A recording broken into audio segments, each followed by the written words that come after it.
চট্টগ্রামে আইনজীবী আলিফ হত্যা মামলার ১১ আসামিকে ভাঙচুর এবং পুলিশের উপর হামলা মামলায় গ্রেপ্তার দেখানোর নির্দেশ দিয়েছে আদালত। সোমবার সকালে মেট্রোপলিটন ম্যাজিস্ট্রেট আবু বকর সিদ্দিকের আদালতে শুনানি শেষে এই আদেশ দেওয়া হয়।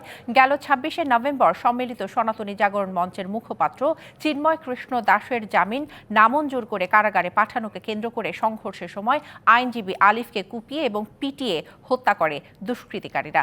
এই ঘটনার ৪ দিন পর আলিফের বাবা ৩১ জনের নাম উল্লেখ করে এবং অজ্ঞাত ১০ থেকে ১৫ জনকে আসামি করে একটি মামলা এবং আইনজীবীদের ওপর হামলার ঘটনায় আলিফের ভাই ১১৬ জনকে আসামি করে আরেকটি মামলা করেন।